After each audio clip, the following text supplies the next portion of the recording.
Hey everybody, what are you doing? I hope you're here for some role playing because that's why we're here.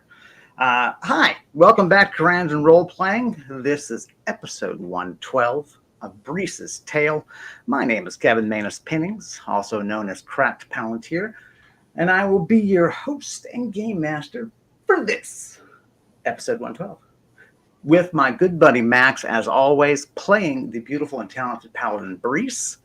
Max, say hello to the lovely people, and I'll put this on the stream. Yeah, I was gonna say now. Now people know what it's like. Is it Karandrin? I don't know. Oh, there we go. There you Great. go. Yeah. Everybody, hope you're doing well. You're ready for another very exciting, hopefully, the last episode in this godforsaken temple. Literally godforsaken. It is. Oh my god. So now it's a con god. Last episode I thought was a blast. I mean, it was really a lot of fun. blast is a good word. Yeah, this is true. There were some mishaps that were explosive, certainly, but also some developments that we couldn't have predicted, which is very much the nature of Karandrin. Right. So we're sort of watching Brise reel from those. So Max, why don't you catch us up and we'll plunge back into the story. Man, I love plunging. So episode 111, the last episode, we finished kind of exploring the back corner of the temple, the first floor of the temple, while walking around the gardens on the temple's. Whoops! Whoa!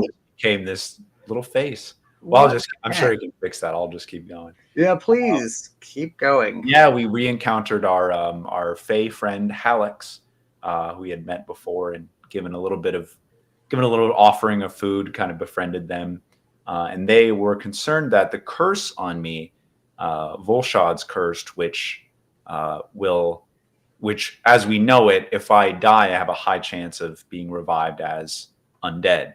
My soul will not move on. So this curse feels has grown in strength significantly, even though I don't quite feel sick, which was kind of one of the symptoms. In fact, I've been feeling better. So we're concerned that maybe Volshad has visited me and actually strengthened the curse without me noticing. And so that was concerning. So we decided to try to leave the temple that day and return back to Miagral's Keep. I have my horse, so I can't teleport. I have to make the whole journey back. I did do a teleport just to drop off some stuff at the keep, some treasure, some half a library of books that were given to me by a very kind alien named Galkakek. And and then we ended up being visited in the night by a red-haired, young, 60-year-old, but still young for a high woman. A character here who told me, who offered me the girdle, the armor that kind of goes on your waist. It's not armor; it's an actual undergarment. Oh, it's just the piece, the article of clothing that goes on your waist that was promised to me by the Iron Empress. And so she kind of seemed like she was following Wanbray's orders and, understood that I was also a servant of her. And so that was kind of an interesting scene. There was definitely something she knew that I didn't, but she left. And then I tried to cast item lore on the girdle here, and that's a level 10 spell cast from a tome, and I fumbled it badly. So my arm possibly broke, my right arm, and the tome is on fire. And all we remember is that this lady, who I realize is most likely Volshad herself, because the physical description matches, and she is nursed me back to health as much as she cared to do, and then disappeared. And so we just starting off, kind of gaining my bearings again, noticing that she's gone, and I think it's early evening, where I guess we'll find out when I look outside the windows if I can stand up. Right, because you were supremely disoriented. I mean, yeah, like this fumbling the spell basically probably gave me a concussion. I don't remember most of the last couple hours. Yeah. Fortunately. So. And you know that you made some offhanded comments to in your dazed state, saying, "Gosh, you look awfully like the description of you match the description of Volshad a lot. You, huh? How about that?" But apparently you didn't suffer any ill effects from that you can tell. Right. So we also don't think we don't think we spelled that. We know that Wanbray is Volshad impersonating them. Right. Although I might have and just don't remember. But right. And I'm actually working on a thing from that.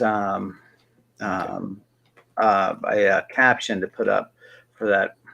Right, because that is kind of a confusing situation, but it's a very crucial piece of information. We also, I mean, yeah, we know that Volshad obviously thinks I'm her prime way for getting to Lady Meagral and rising to more power, or else she wouldn't have cared for me, so much. So that's both good and concerning. Right. So you're in this, frontmost library in the Temple of the Iron Empress. It's long emptied. You'd made that your headquarters, put your horse in there, lock the door, and just, you would let it out to graze and so on. Wow. And that's where you were being nursed back to health after this mishap by who we now suspect is not merely a messenger from that tiny village, but is in fact Volshad herself. Mm-hmm. And you were dazed during this this convalescence, and but you realize now that your health was literally in her hands, and you're coming to. She is gone, so you look around. You realize Nalani, your falcon familiar, and your horse, which is that Judas? Is that right? Is that your horse? Yeah. Still cracks me up that you do that. And Judas S. Priest. That's right. He's a metal horse. It's like the Family Guy thing about, that's why Jesus shortened his name. And so they flashed back, and it's Jesus. He goes, so I shouldn't go with Jesus Hitler Christ? No, Jesus H. Jesus H. Okay, I'll stick with Jesus H. So great.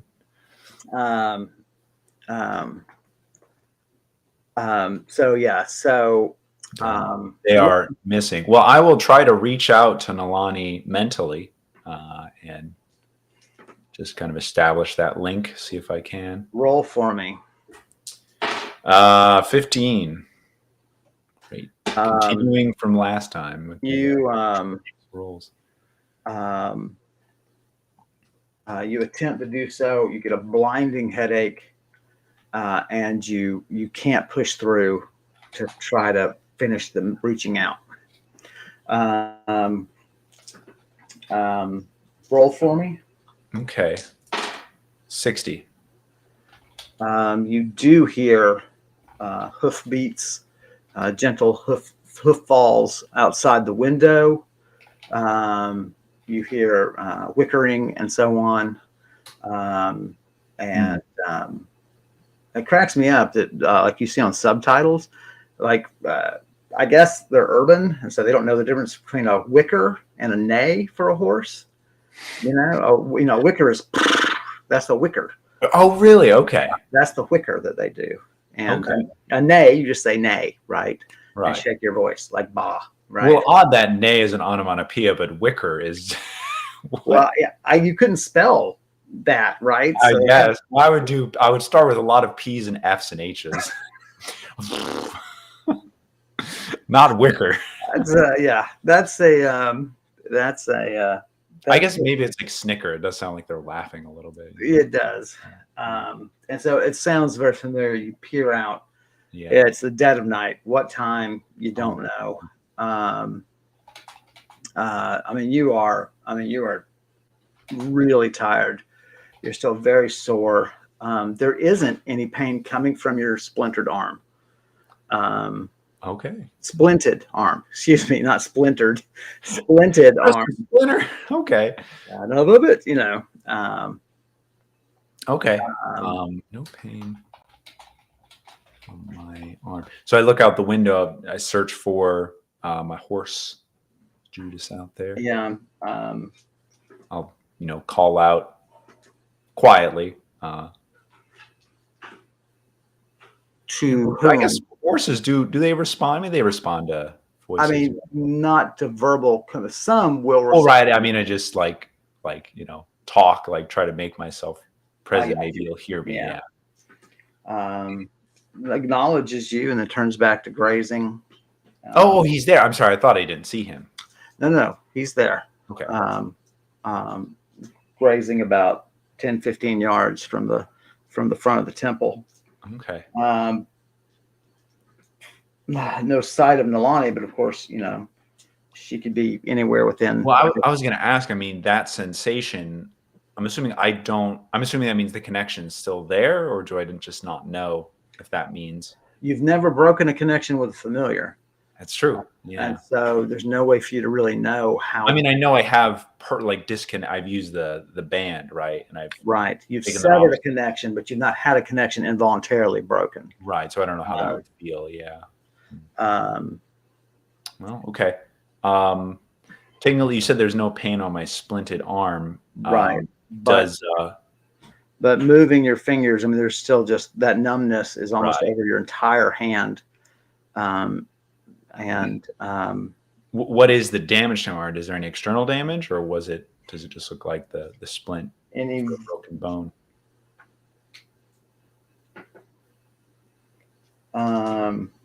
Inflammation throughout the whole thing. I mean, you're just swollen. Forearm, wrist, and hand.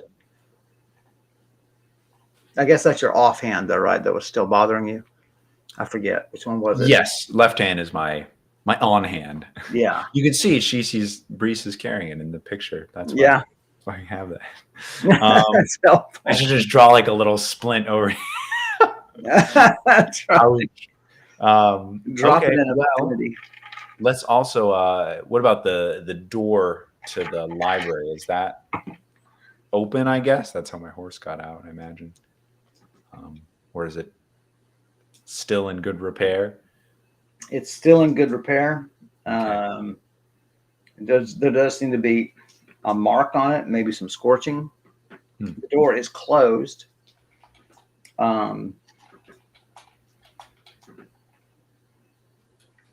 You remember a woman, and you have to assume who it is, but you can't. Your memory is not that clear, but you remember someone having to calm your horse. That it was going kind of wild. Yeah. And then you remember it being someone took a long time to calm it, and then they muttered something, and the horse was very suddenly calm, and then it was led out. You remember it going past you and out the door.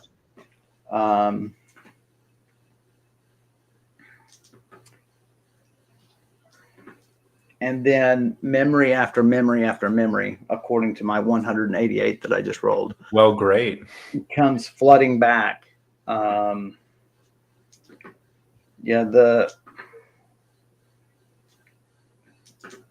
Nalani has been in and out of the room several times. Clearly still not to be punny here, but still familiar to you. Right. Willing to approach you as though you are not an enemy or some big lumbering human. Still a familiar. Right. Exactly. And, you remember fearing that Nalani had been actually propelled through the windows Yeah. at the time of the blast. But you remember looking at her several times and thinking, she looks okay. She looks okay. You know, you'd never examined her. You were just too out of it to do that. Just looking at her, you remember a sense of comfort. Okay. And thinking, oh, you know, she looks all right. I don't see blood. I don't see, you know. That's a third beak, but I'm assuming that's. I mean, she didn't always have hooves, but I don't see that really plays into things. There were multiple fires, small fires that had to be put out. Yikes.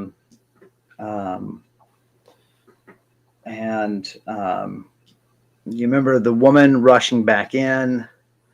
You remember being picked up, leaned up against some of the shelves that are stacked against the thing, and pulled away from the burning fire of the tome.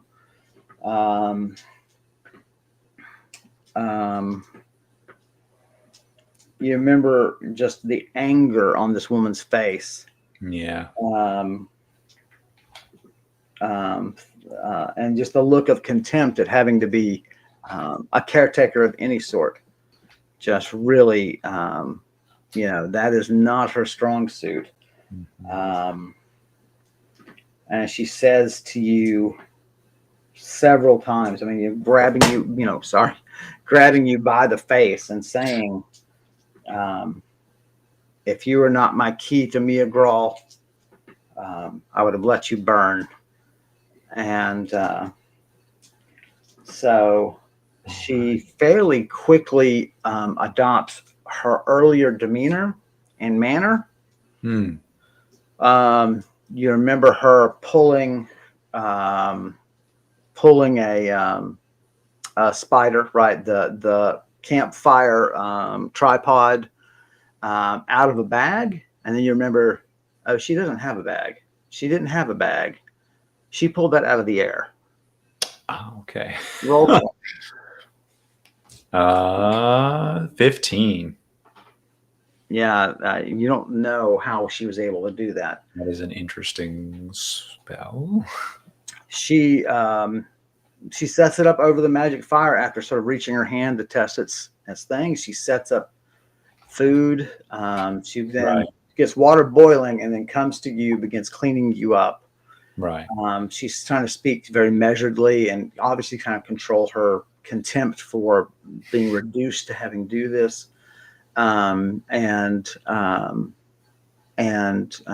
She, you know, she gets you in good in a good situation.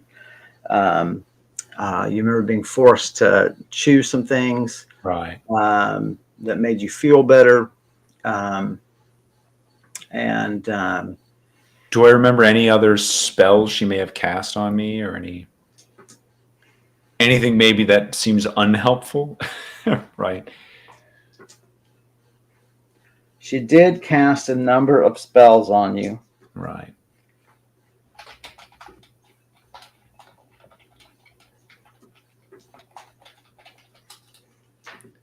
One of them you're certain of is detect magic.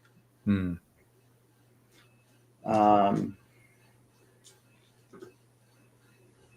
you remember just how precise her spell casting is, like her rhythm, her enunciation, her hand gestures are just really very skilled.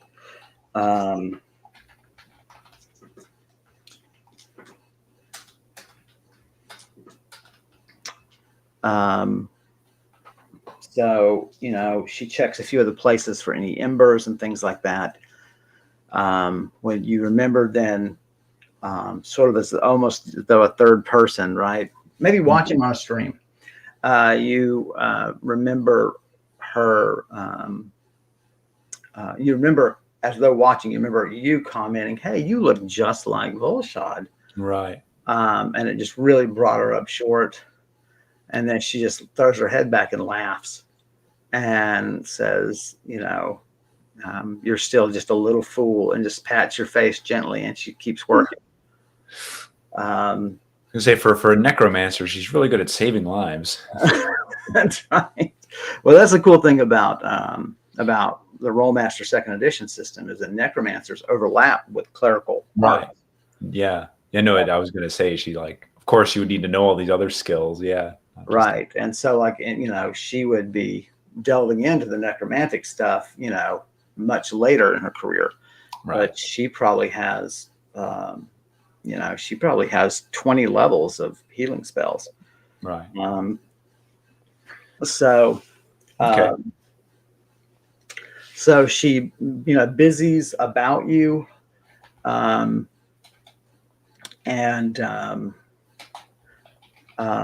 then she gives everything a once over, and she tells you to rest and just don't move until you feel better. She fed you soup, as you recall, and when you were having trouble, she had to spoon feed it to you. When there were bits, she had to like help you chew and stuff. And then, but after all of that, and it felt like a good couple of hours, then she surveyed it, was content with what she saw, and she left. Okay. Closing the door. So,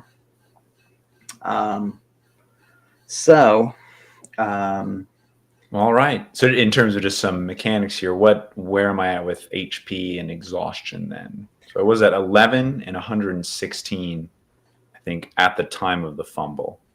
So you are now you're now still at 116. Okay.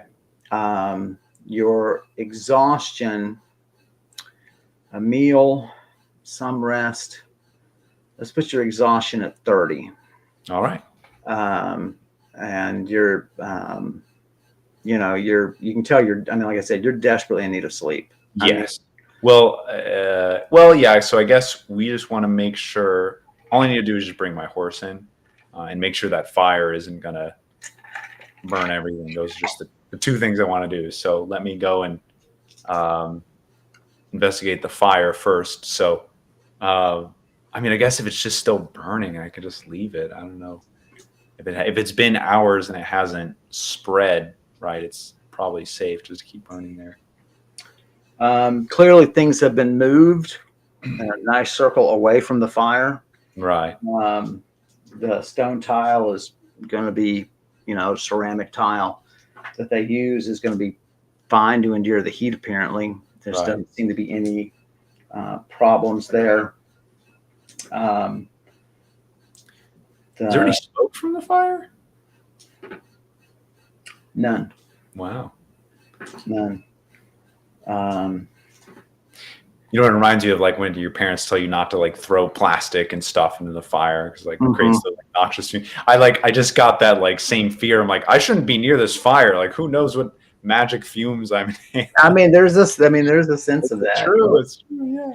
I've been with dudes who like we'll be grilling or cooking our hot dogs over the fire, and they just take wrapping and stuff and throw it in the fire underneath our food, and I'm like, well, you're going to eat this one, I guess. This hot dog is going to take 2 years off your life. Exactly. And add an eye. So, I was in the Boy Scouts. So it was even worse. Kids just like find bugs, anything they could, and just like throw it in there.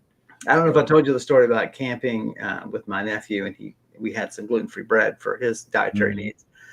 And a piece had fallen on the floor and it had come out of the loaf and just fallen on the ground. And so we took it in there, and I have it on. Actually, I think I posted it on Facebook. We threw it into the fire, and that thing did not burn. There are flames licking it. Did not burn for 45 seconds in the fire, and it started to brown finally at 45 seconds. There are flames licking it. And so I have to find that post, and I'll tag you in it. You said it was bread? Yes, gluten-free bread. Gluten-free. Oh my gosh. And I said, does that mean you'll be like fireproof if you eat it? I guess that was my joke. Was I'm not saying the gluten-free people are bad. In fact, apparently they're flame retardant. But it was alarming, and I was filming it, and I'm like, okay, we're at 30 seconds. We're at 30 seconds. And it was alarming. And we're just like, I saw I was filming it, and I'm like, okay, we're at 30 seconds. But it was alarming. And we're just like, I saw I was filming it, and I'm like, okay, we're at 30 seconds. And I'm like, okay, we're at 40 seconds. And I'm like, okay, we're at 30 seconds. It's so we're at 45 seconds. And like this first 30 seconds, it just sat there. It did not change color. It didn't like, I don't know, wither in any way, like lose moisture. I mean, it was like you'd set it on a table. It was so strange. Anyway. Crazy. So we can leave the tome fire, I guess, burning, you know, for the night. And the book is open underneath the fire. The fire, when you really look at it and you crouch down achingly, it's hovering just above the pages. It's just above. But there is very slow burning of a page, and apparently you've already lost 3 or 4 pages. Okay. But it's so there's this burning, you know, like when you light one in the middle, yeah, you know, and it burns out. Except that the actual flame is, I don't know, half an inch, quarter of an inch above the actual page. Yeah. Does it seem, I guess, worth saving then? Or try to. I mean, what are you going to, I mean, even if you save it now, it's going to be damaged. And what are you going to do with that? You know? Well, actually, I mean, that's a good question for you. Like, is a damaged tome still usable or no? I guess that means. Roll for me. I don't know what that means, right? And I don't know if Brise knows what that means even. Right. Roll for me. So, you know, we'll see. 57. And again. 24. Volshad left it. There's lots of ways to make fire. But Volshad left it. With several mithrils. Right. And so it's definitely, I mean, you think it must be a lost cause if she didn't bother with it. I mean, you could argue, well, she's got lots of them. But the thing is about that is that giving those as gift can give influence, right? Yeah. And give influence to young spellcasters, you know, that you can earn as apprentices and so on. Hopefully none of those dogs barking outside comes through my mic. That's crazy. I can hear them faintly. They've been like nonstop. I'm kind of concerned. Like, man, like what's going on in this neighborhood that they're so. I am not a big fan of loud pets in compact urban areas. Right. It's like, why? Like, oh my God, move to the country then. Yeah, it's just take care of your dog. I grew up in a rural region. I mean, there were, I don't know, 4 houses on our, maybe 8 houses on our hilltop that we lived in, and our neighbors across the street had a pen of coon hounds, and oh my God, even though, you know, they were 100 yards away, it just didn't matter. Those guys would just go at it. So yeah, you're writing off the tome as a lost cause. All right, then let's see if I can stand up and walk to the door.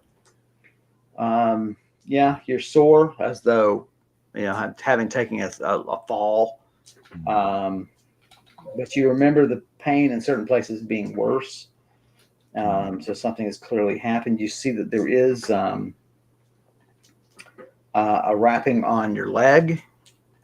And you're like, oh, the horse trod on me. And it's, oh no. Yeah. Okay.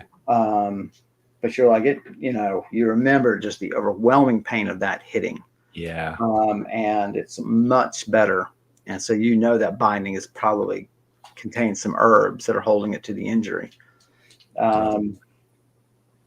Make it to the door with a little bit of concentration. Roll for me. Boom. 70. Blinding pain again, trying to sense whether the door still has lock on it, or if she interfered with it in some way, right? But you're able to push through. Holy Lock is still operating. Okay.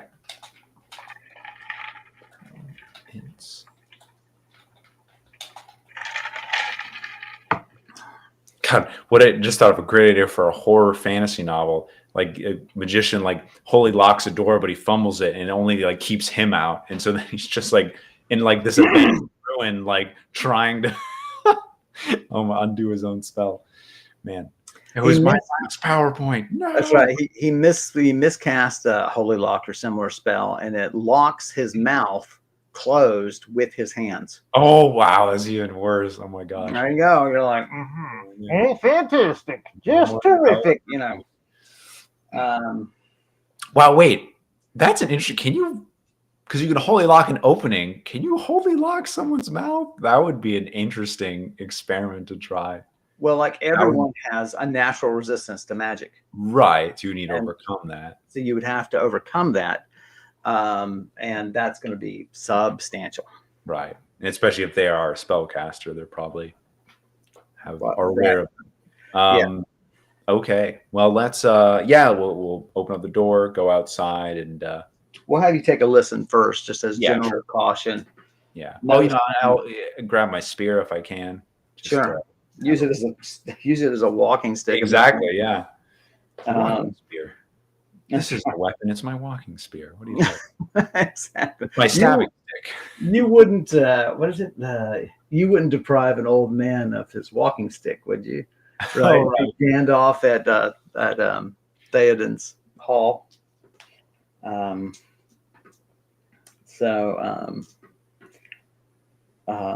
Yeah, you open the door. You know, it's no real noise or anything. Nothing seems different. Okay. So yeah, what now, sir? All right, then we'll step outside and try to get my horse, get him to come back. Well, I guess just go grab him by his harness. You're moving slow. Oh, I guess we should consider your power points. What were your power points at? Whoops, they were at 41 actually. I've only been spent them, or no, yeah, 41 out of 51. Okay. So you've regained 2 of those. Great. I usually spend it for my 30-point store, so it's not too bad. Not too bad there. You make it out there.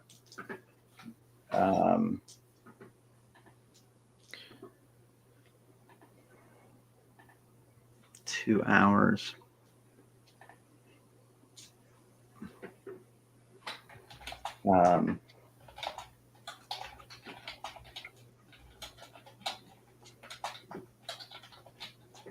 Nalani startles you by landing right on your shoulder. And you're startled just because you didn't feel her getting closer, like mentally. You didn't have that sense that she was approaching or proceeding, or a general sense of her location that you can concentrate and find, and even just kind of feel. And you're hoping that's just a matter of injury and rest. Like, let's just hope. But you do take a moment and look her over. She does seem to be favoring a leg.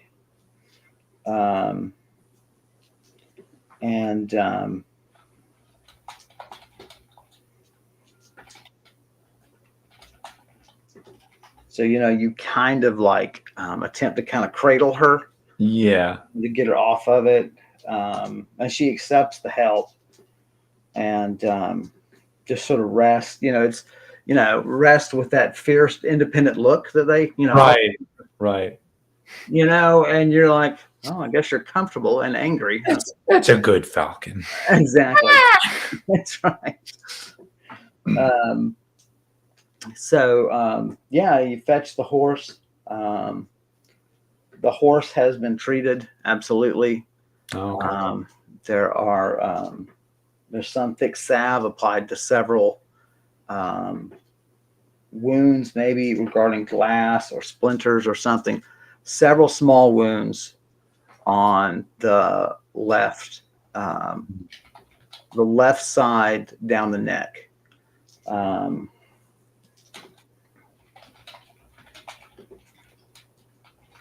Everyone gets brought inside.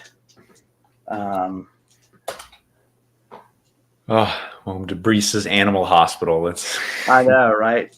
With Brise being the chief animal. Yeah. All right, everybody.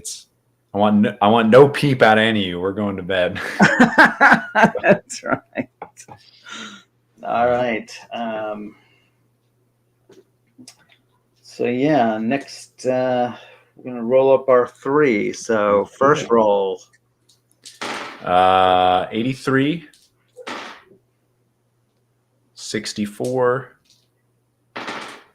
and 76. Okay. Now June 13th.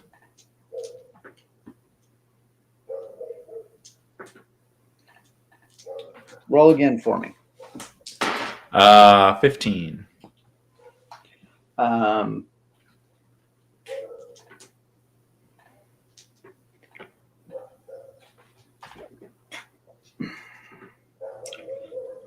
You do have a dream, Okay.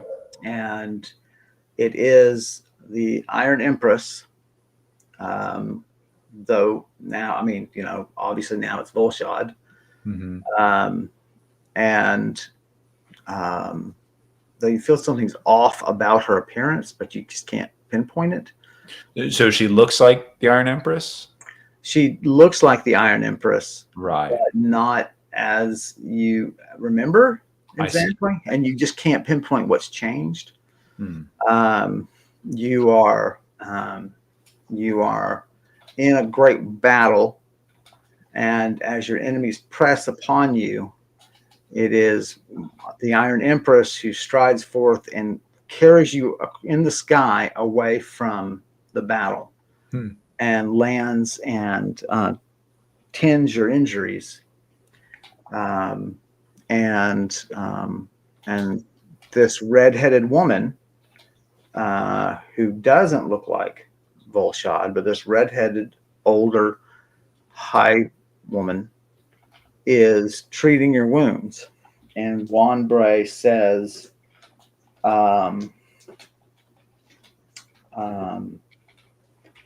see, all of my servants can be trusted to help one another.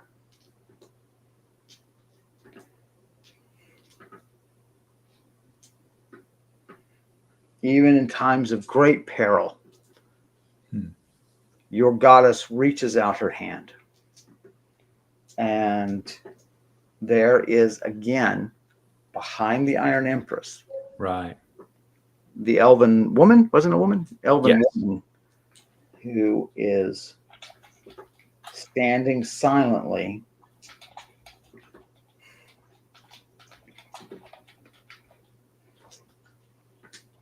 and she holds a symbol that you should know. It's clearly a crest. Yeah. And she holds it up and she puts her finger to her lips whenever you make eye contact. Right. I think we made this joke before, but I go like this. Exactly. Exactly. Okay. So you wake. Your power points are restored. Ooh, great. Your hit points are up to half. You're halfway healed between. I mean, from 116, the difference? Yes. Wait, I got this. So 85 minus 160 would be 70, 60, 69 divided by 2 is 30. Let's call it 35. 35. All right. You're still sore. Your head is still really sore when you try to, it's really painful when you try to concentrate on the lock, when you try to concentrate on the connection with Nalani.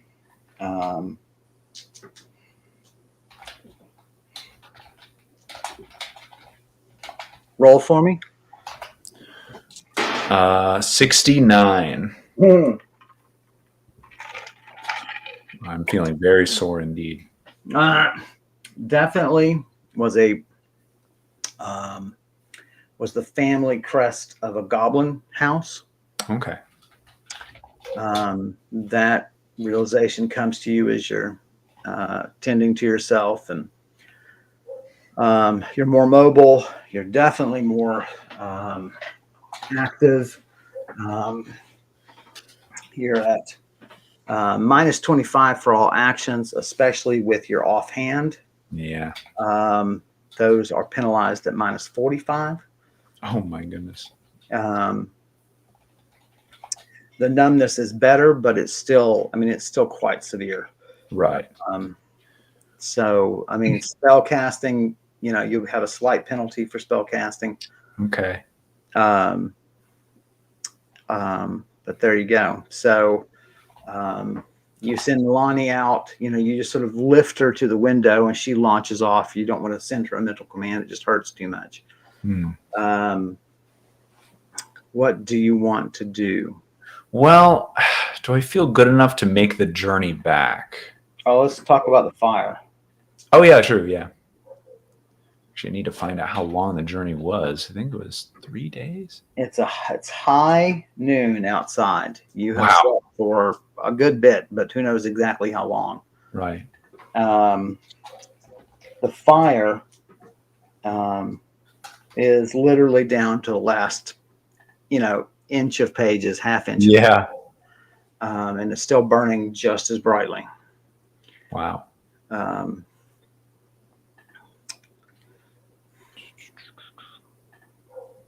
Okay.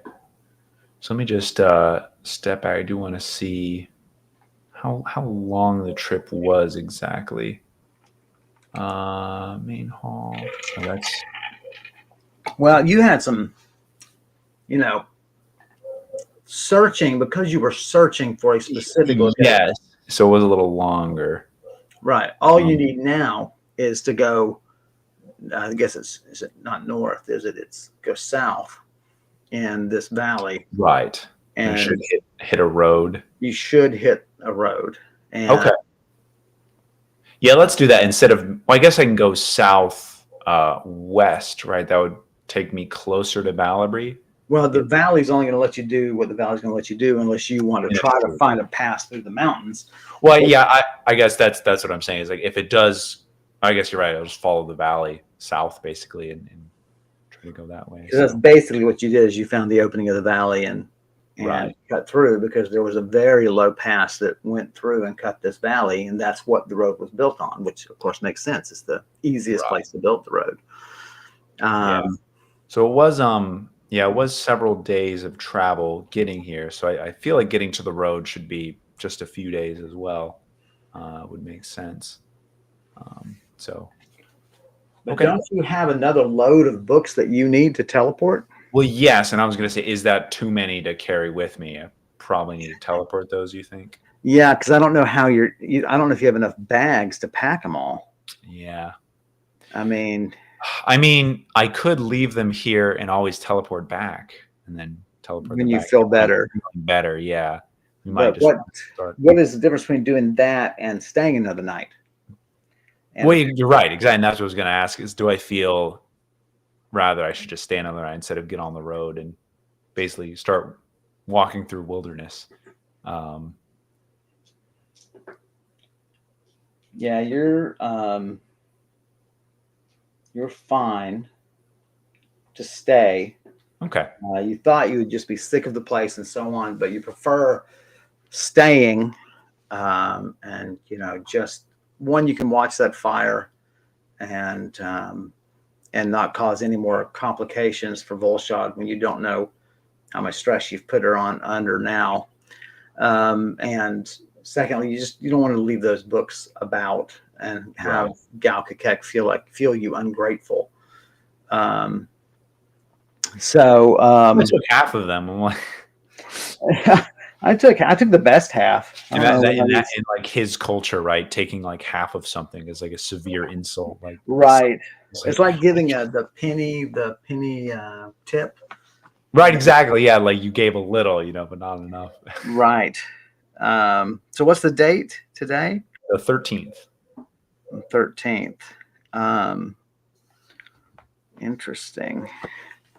Roll for me. You know what? I think I remember I'm supposed to meet the Trinidas today. What'd you roll? 52. Yes, you were supposed to meet them several hours ago. Excellent. Yeah, there it is. Morning of 6:13. Roll for me. Well, 79. Your horse is completely healed. Okay. Milani didn't have a limp. The salve is gone from the horse. Wait, what's gone from the horse? The salve, remember there was a. Oh, the stab. I think you said the saddle. I was like, what? Well, that would be off of him anyway. You wouldn't be. Okay. Saddled. Interesting.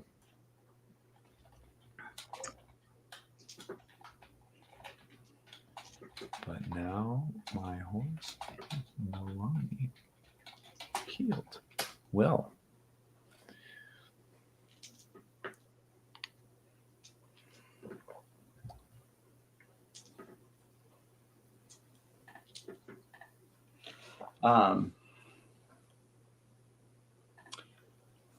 So yeah, you definitely feel like they were here. Right, and helped out a little. Didn't want to Couldn't wake you. Yeah, couldn't wake or couldn't. Yeah, that's true. you. And there you go. So Okay. what now, sir? So does this room? I guess I slept here. I mean, this room probably seems safe enough, even if the windows are blown out. For staying the next night. Right, and then of course you could always move rooms. Well, right. That's what I'm saying. How do I feel about? I guess even without the windows, I mean, it still feels all right. Yeah, and of course you could, maybe you could. Yeah, I mean, what are you really worried about there? I mean, I've been in here so many days already. Something could have come in through the window if it really wanted to. So right, we'll just kind of keep our base here, I'd say. Yeah. One thing I do want to do is I do have some herbs for healing bone. So some gursamel. Mm-hmm. The stalk just says apply to the broken bone. So I might just use some of that right now. And what bone do you think is broken? Well, I don't know. I guess I have a splint on my arm, so I assumed something. Which doesn't hurt now or yesterday. Oh. It doesn't hurt. You just have that numbness. And whenever you move your wrist, if you kind of loosen the splint, you're like, oh no, that's not good. That numbness just gets worse. So I see. So it's like moving that. That's why the splint is there. Oh, I just thought it was a broken bone. Wow. Okay. Interesting. The splint. You want to take a little early break? Yeah. Let's. Seems like a good time to do that. Brise needs a break too, so we'll. Yeah. I mean, you should erase a erase a meal and get that done, just so we don't miss that little bit. Now we'll hide this. Well, you know what? I like this. Let's do that one while we're gone. So, gang, we're going to go stretch our legs and refill our drinks. So you take the opportunity to do the same, and we will be back after just a few minutes, I promise. Thanks for hanging with us. Stay tuned.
Hey, everybody. Thanks for hanging with us. I hope that break wasn't too long. Let's get Max back here. Hello, Max. Welcome back. Hello, Um, hello. so, we had just been getting our ducks in a row to allow Brise to get back on the road and consider packing up her camp and so on, getting back to Lady Meagraw's. Um, um, so, But now it sounds like I'm going to take a little rest day for myself. So. right. Um, yeah, the Trinidas missed you. There's nothing really to do about that. You can't really I don't have a way to contact reach out him. to them. Yeah. Um, Uh, so, so let's. Yeah, I was gonna say. I guess we'll just take the day. Take it easy today. We'll do some reading, do some walking around the temple grounds. Kind of roll through that. you find yourself dozing for most of the day. Book falls from your lap um, several times. Dogs. Oh my god. Uh, you eat a couple of meals. You can go ahead and erase those. Um, you recover all of your hit points. Awesome. Um, Awesome. the numbness seems a little better, but it's not as much as you thought. You're used to healing very quickly Yeah. and really shaking off blows and things like this, and this is just sticking with you. Um, throughout the day, you've also given thought to what to do about the. Did you ever make a decision about the black pearl that you found? Right. I was saying I think we were gonna take it with me on the road, to resist, so I don't put it in my bag of holding or keep it Right. away from other magical items. Keep it wrapped up. Okay. The so you doze, you try to read. Concentration is hard. No improvement in your contact with Nalani, but no degradation there either. She still Right. treats you as sort of part of her group. She's not hesitant to approach you. Yeah.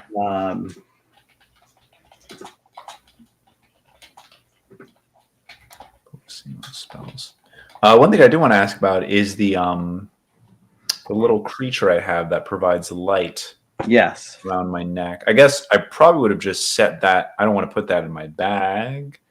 I guess because it's kind of. You have several bags, do you not? Well, because it's a creature, right? I don't I don't know how to treat this thing. Yeah, it seems weird. I mean, she was just wearing it, and she had just been roused from sleep. Right. So I was thinking if I would have had it on when I fumbled the spell, right? It would be like having a candle handy to fall asleep with it around your neck. You know what I mean? Right. So I probably would just keep wearing it, right? Like while I'm sleeping. Yeah. Out. So okay. As long as it seems the mind. I know it has kind of a will. Yeah, I mean it's you're gonna have to roll up all these things. Now you've got Nalani, you've got my horse, you've got the necklace. There's no visible damage on it. You do think to inspect it. Was that thought occurs to you? There's no like crack in the orb. There's nothing like that. This light producing amulet that you were given. Right. The Trinidas, their beautiful green light disturbs you as you are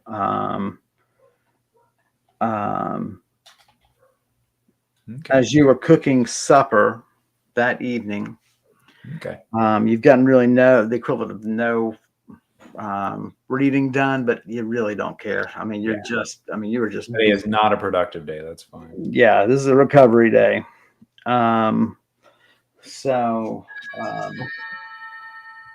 Someone just rung my doorbell, but that anybody. So hilarious. I'd ignore that. Until it rings again, right? So, Well, I mean, then I'll answer it, but yeah, it's probably just a salesperson. People here saying like, "Oh, you could replace the windows in your house." I'm like, "I rent this house. Like, what do you exactly. want from me?" Um, Alone.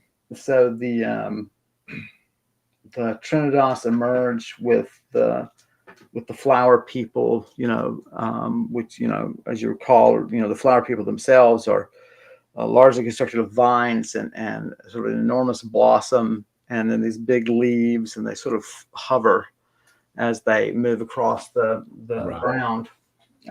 They have the ability to produce these portals from sort of this intermediary realm that they also occupy, which is filled with this sort of green viscous liquid. Yeah. The Trinidas themselves, of course, 1.5 inch high, at 1.5 inch, tall little deer, Little tiny.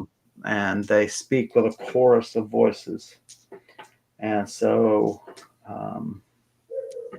they enter, the room through the portal, and um, um, they greet you, as they often do. Daughter of man, how are you?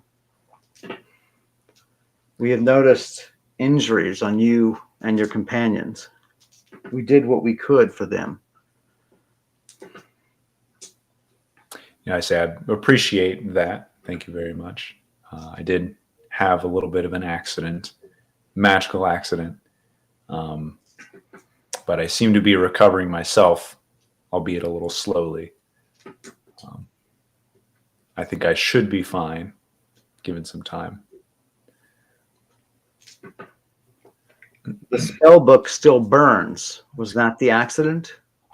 I say yes. I was casting a spell from it and casted quite poorly, which is pretty rare for me. I don't know why that would have happened. Crazy coincidence. I do ask the Trinidad on that topic. I say, I do. It's difficult for me to communicate with my. I guess I don't know if they know what a familiar is, right?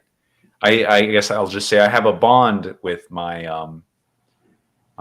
falcon here, Nalani, which is now has become difficult, has become strained. I hope that will improve with time as well, but I'm not so sure.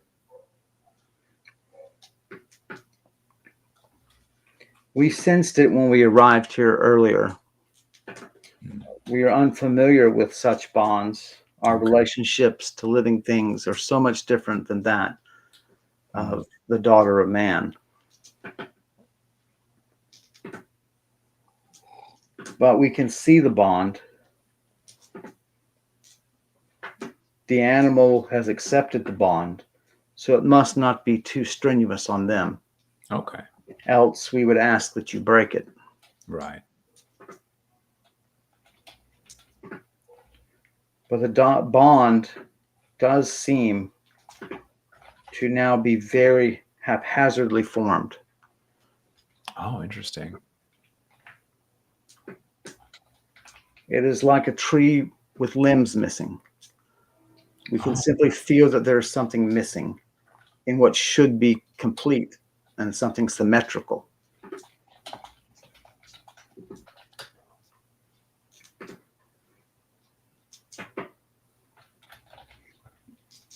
Say then hopefully those branches will grow back over time. I can only hope. We cannot speak to that. Okay.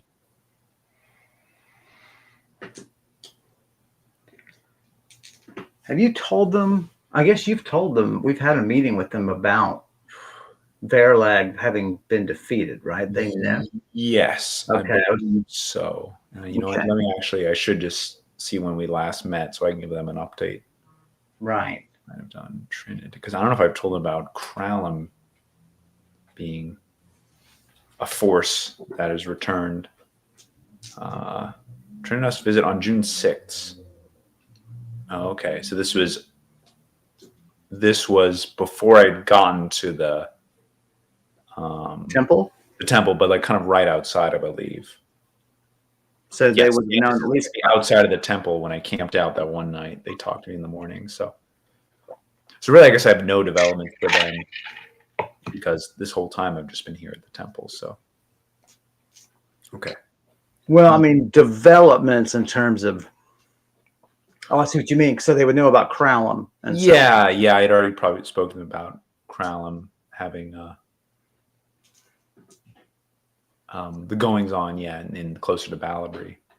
It does occur to you that one of these two Fey creatures might know something about portals. Oh, true.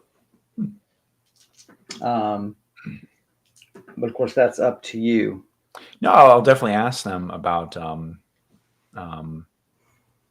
I'll mention that in this temple that I've been exploring, there are a number of 3 I've found, and I think there's a 4th portal to another realm that has been, all of them have been damaged in different ways.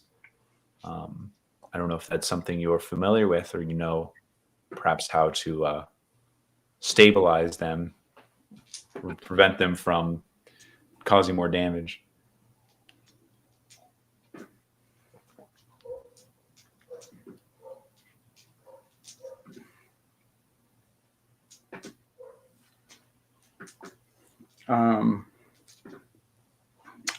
The Trinidos say, again, we know very little about this learned magic of man, or ours is inborn. The idea of studying something and learning it is not common among our people. Right. Jim here can only do 2nd grade math. Exactly. Jim is Jim is a poorly veiled stand-in for Kevin. Let's just be honest. That's just what you're saying. I mean, yeah. I know. All right. That's so they turn to the flower people, the member that is there, and there is a moment between them. The Trinidos turns back to you and says,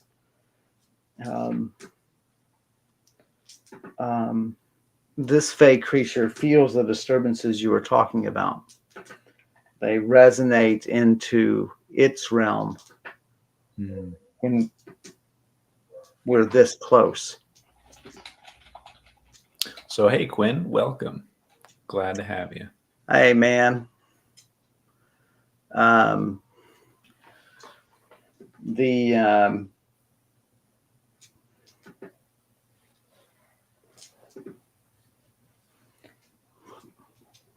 This Fae suggests that all 3 really must be closed. They could sprout entryways into this world that are not intentional.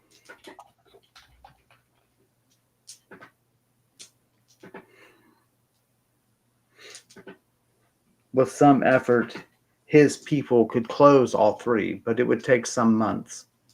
Okay. What is your vote on that matter? I ask if it's possible to fix any of them rather than close them. At least one would be good to keep open because it. I mentioned. Well, I'll just say I would like to keep at least one of them open. Is it possible to fix that? Stabilize it, right? Make it more permanent.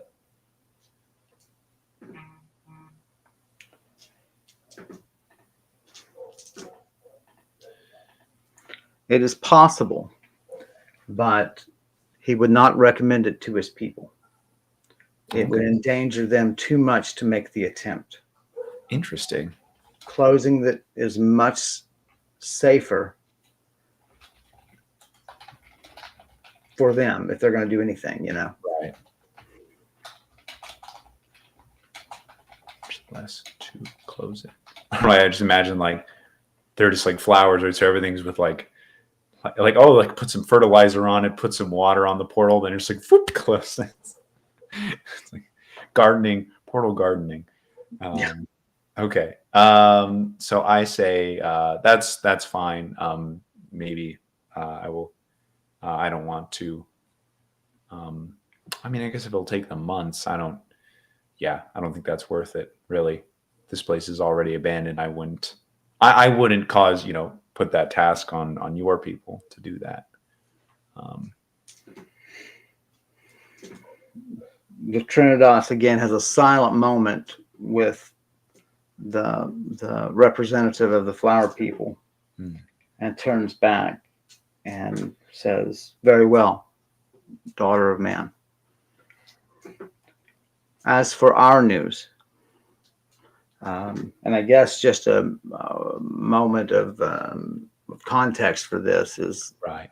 Brise, many months ago, was in an area to the west of here, almost directly to the west. It's the hilly regions that border, it's one of the hilly regions that border this particular mountain chain. And that area is known as the Vetch. It's known as just a very hard scrabble area. And Brise was in it for various reasons, and that's actually where these two Fey races reside.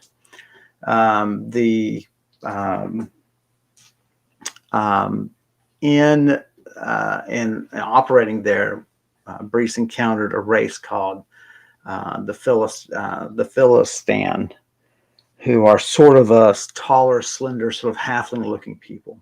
Right. They operate barefoot and so on. This race was extinguished by ancient Manish kingdoms who ruled this area. They now have sort of an undead series civilization, sort of civilization dotting the Vetch. And for a number of reasons now, they're coming together and debating. The Philistine themselves are sort of uniting. But we also know that they're talking to some powerful magic user in the Vetch and bargaining with them somehow. We know part of the bargain is the Philistine wants something in exchange for this incredibly powerful demon's body that was slain in the Vetch, and they have delivered the body and are now negotiating what they will get from it, and that has everybody worried in the Vetch. Right. Not that many people there, but the Trinidas worry, the flower people worry, and there is a couple of other sort of regular races. A halfling who was retired there, who has an estate, and he's right. aware of the danger. And if the Philistine unite, and you literally have an army of the undead occupying this uninhabited region, and we don't know what their next steps will be.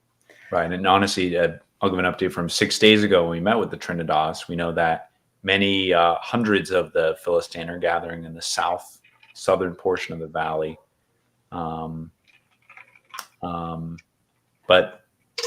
Creatures have been like fleeing the valley, woodland creatures. There's a sense of terror. So we'll see if that's how that's gone since like last week, basically. And the Trinidas have been spying on the Philistine. I mean, being only 1.5 inches and being imbued with considerable Fey ability, they have taken upon themselves being sort of the eyes and ears of the Vetch and keeping an eye on what the Philistine are doing. They say that there's continued optimism about what the Philistine are going to get and the likelihood they're going to get it. It's just been a slow process in making those decisions, but all the Philistine that they are eavesdropping on, they are speaking with greater optimism about something beneficial happening soon. The other thing is the Trinidas tell you that there are unfamiliar great eagles now flying over the Vetch. Oh, gosh.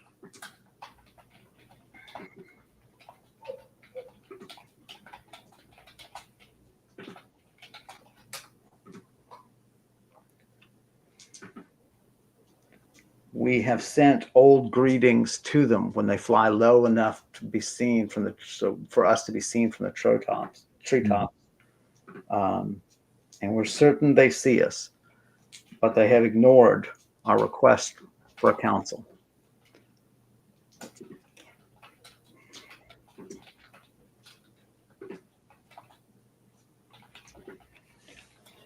Interesting.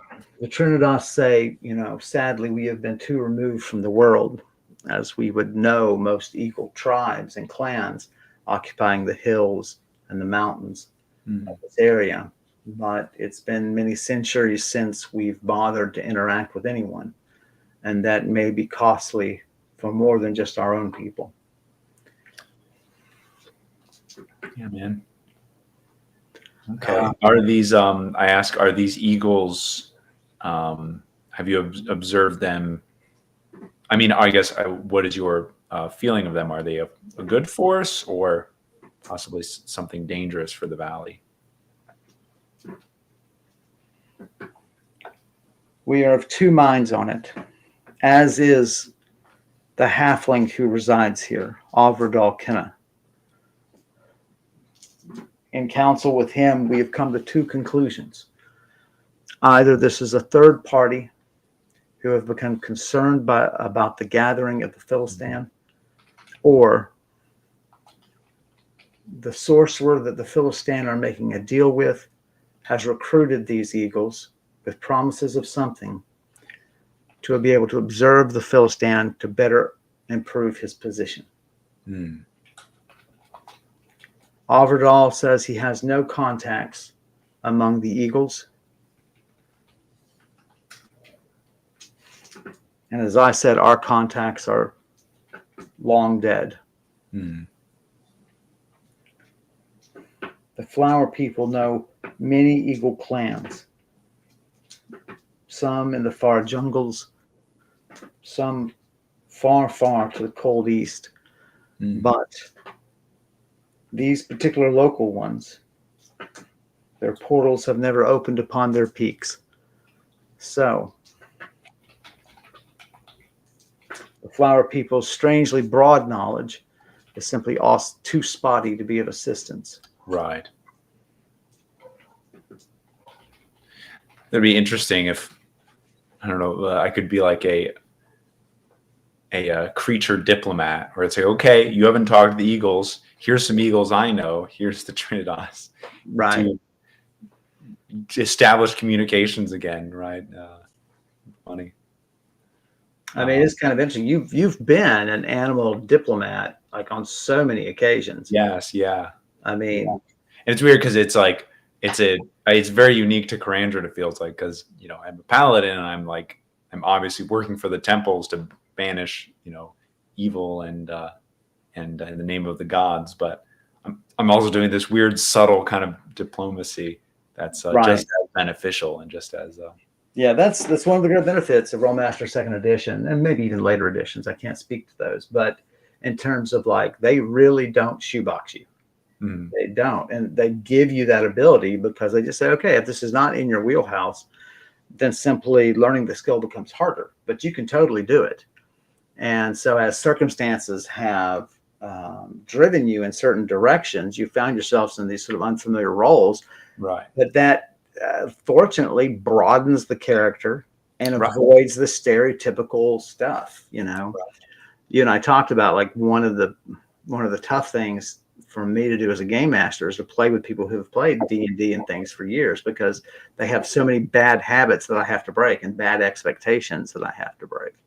It's like, oh, well, I'm this, so therefore this. No, it means you're a person, and that is a skill set you have. That's what it means. It doesn't mean anything else. Yes, Charles Dickens' less famous novel, Bad Expectations. Exactly. For instance, in your own experience as Brise knows there are paladins who are only serving the temple for 3 meals a day. Right. They're not particularly devout. They're like, my family was poor. And so I took the burden of that, off of taking care of me. And now if I make a little bit from the temple, then I send that home, and I've always got a place to stay. I've always got food. They provide me weapons and armor, and they give me something to do. Right. And so Rollmaster is really good about its system is very handy for that kind of flexibility. Right. Um, So I guess we write off the Eagles as, well, whatever they are, they seem to be a third party, hopefully not helping the Philistine, it seems. or helping the powerful sorcerer who I should look up, but I can't remember the name. Chelbrick or Riadon. It was one of those. Yes, let me look it up. I'll look in my database. Oh my.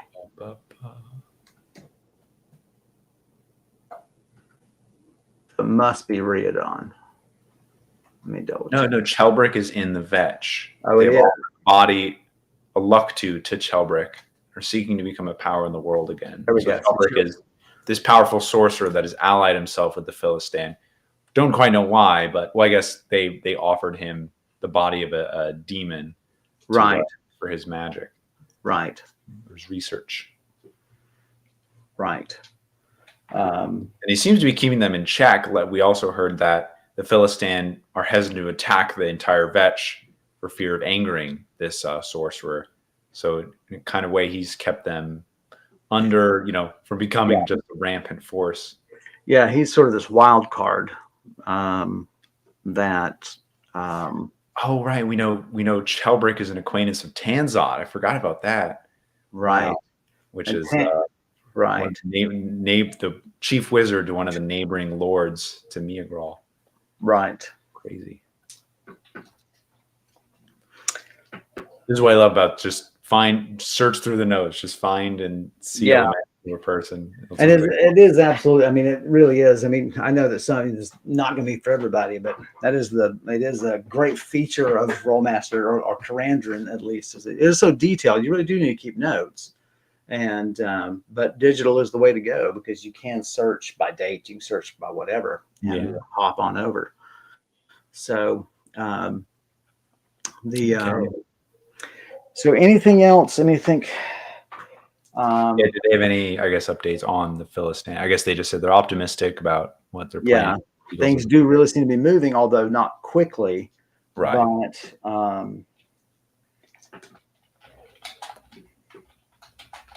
so no, nothing else I can think of.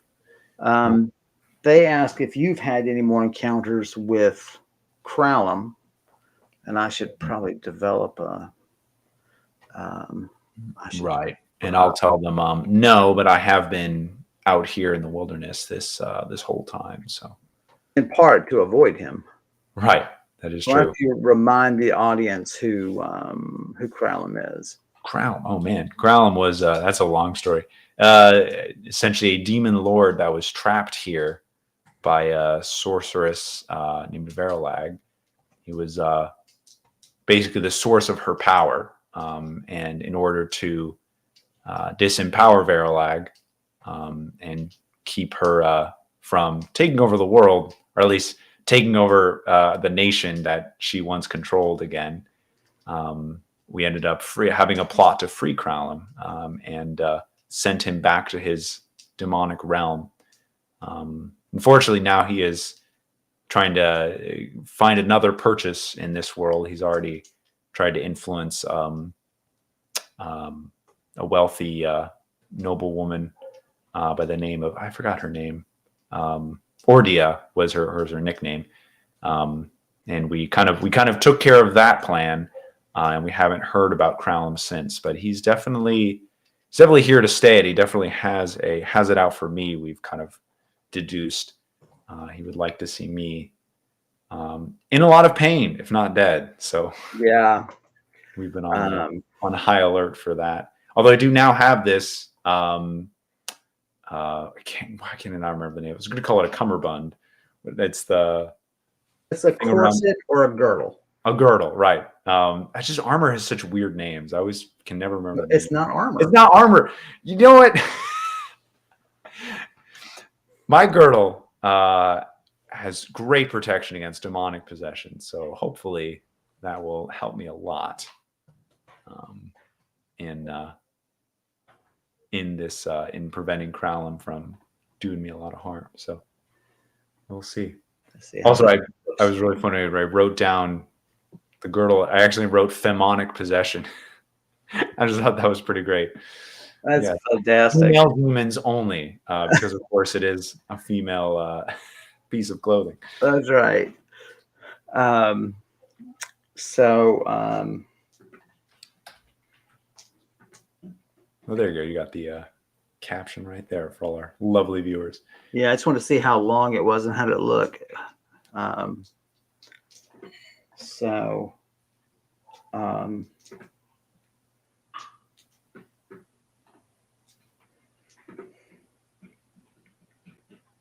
the Trinidas take in what you have said about Kralum.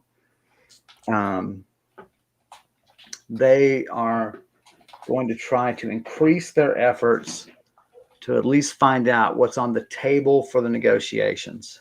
Okay. They're going to take greater risks because they believe it's important since things are going well there. Right. They tell you that these particular eagles are unusual in as much as they seem to sport a great deal of white plumage. Almost like a lot less rich browns and things like this. There's a lot of white in their plumage, and if there are sources you have that could answer the question of who they might be and so on, then perhaps it would lead to other answers. So they tell you that, unless there's something else, then maybe they'll see you again in a week. Yeah, I think that's good. I did want to ask about the pearl, actually. I asked, one more question, if you could help me answer, is I'm trying to find out the nature of this magic item. And I just, pull it out and show it to them and kind of describe, it has an uneasiness to it that I can't quite explain. I'm not sure if I should destroy it or leave it here or understand it more. They turn to the flower people, and the Trinidas turn back and says, "We agree. It too is a tree with branches shorn. Oh, okay. But also a great evil has touched it, and its influence reaches through the pearl and seeks others."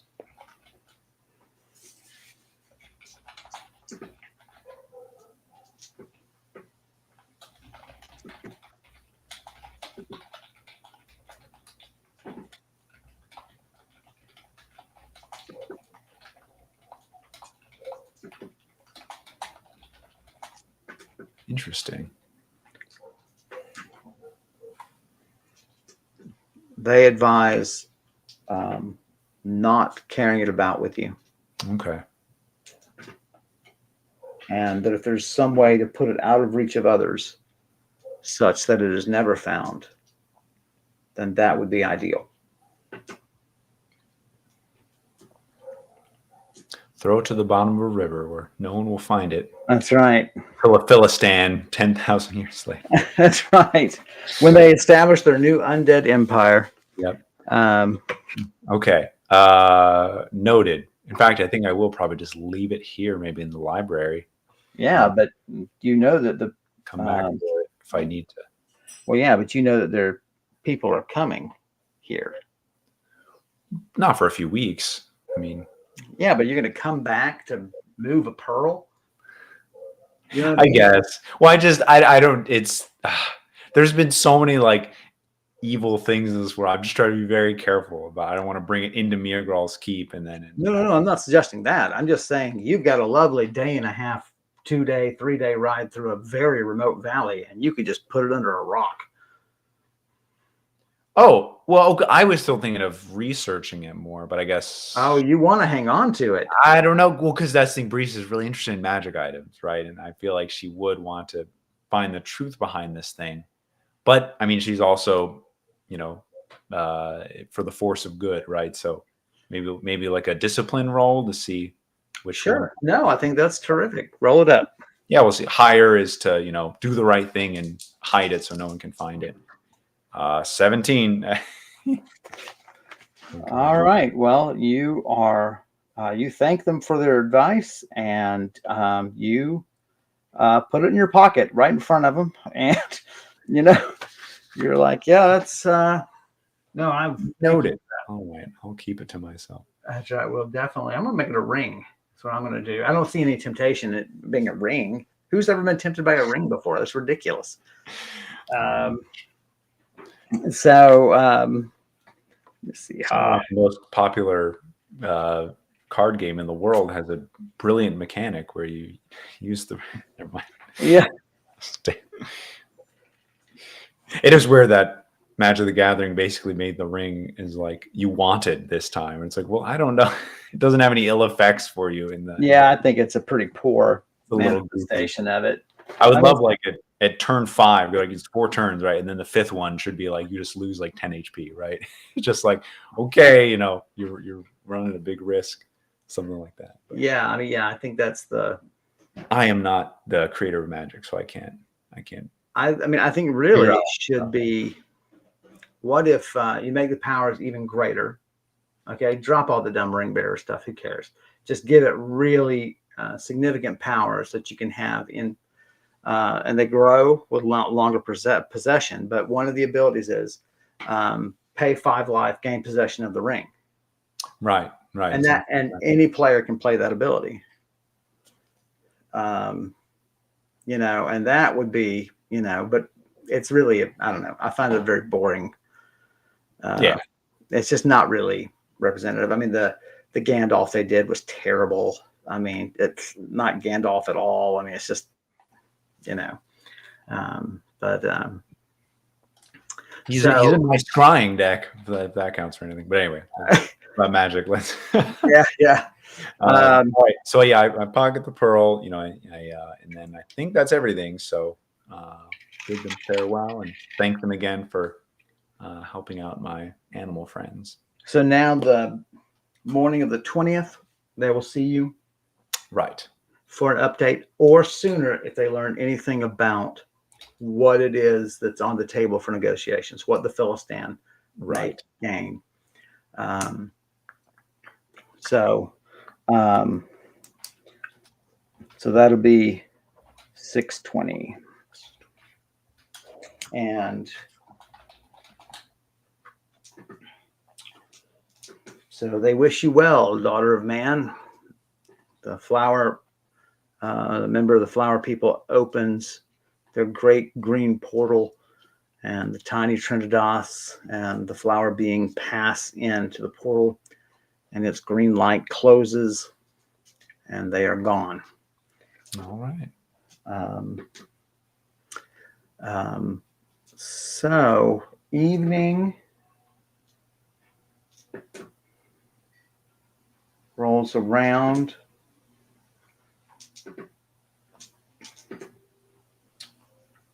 Huh.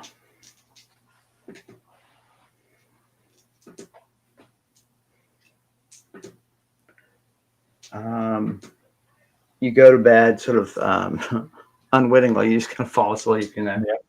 And by the end of the day, your hand is still not really any better. I mean, marginally, maybe. Yeah. And what about the magic focusing on like magic and Delani? It's definitely clearing. While concentrating is still very painful.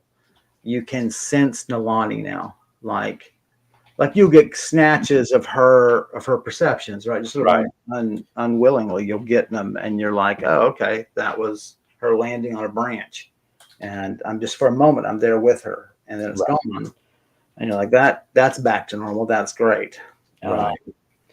The magic aspect is much slower. But you figure if one is healing, hopefully so will the other. Um, the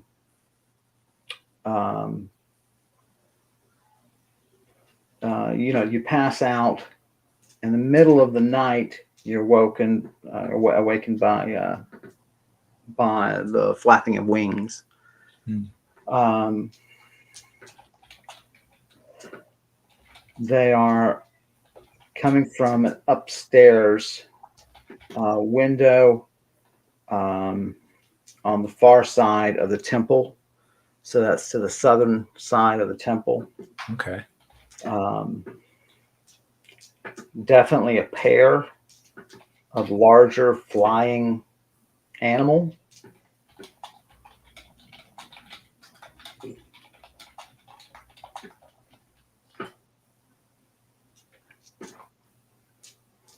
You feel from Nalani a sense of concern. And she positions herself further away from the window, just takes a couple of hops and is watching the window intently. Right. It's dark out, but her vision might catch sight of what's going on if you can coax her out without passing out. Yeah. From like the pain, you mean? Yes. Yeah. So, I mean, is the flapping wings, does it continue? Is it just kind of, that's it? Like flies by? Might be those creatures that were scared away earlier. So it seems they might just be returning to their roost. They're clearly leaving. Oh, I see. They're clearly launching from I see. Yeah. one of the southern. Yeah. I mean, let's try them. Let's see if I can focus on Alani's vision and get a look at what these creatures are. Roll it up. Grit my teeth. 100. Okay. Nice. All right. The pain is intense and then ceases. And you really feel like your old relationship is back. Wow. She goes, so with some hesitation, you can feel that, she is still very concerned. She launches herself, and she is staying very low. As you concentrate, she is constantly glancing up, constantly checking up, but she's staying very low. And they look like two, sort of in body shape, it would be like a goose.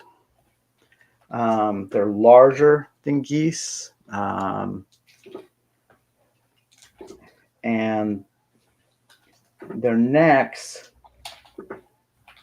seem featherless and glisten red with almost looks like chain mail.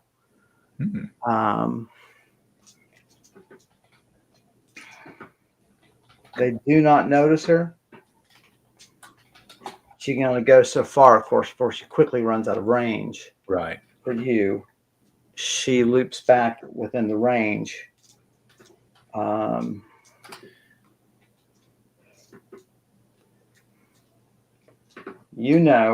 Having seen them now, that these are the Herral.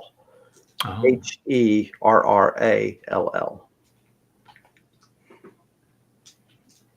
They are, as I've described, obviously, but you know that those necks are as tough to cut through as chainmail. Wow.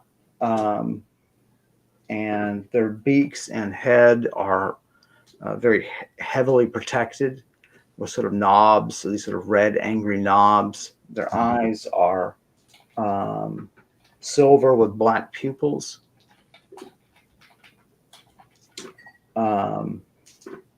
They're simply very nasty creatures.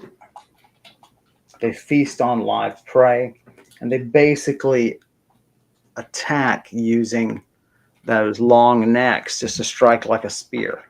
Wow.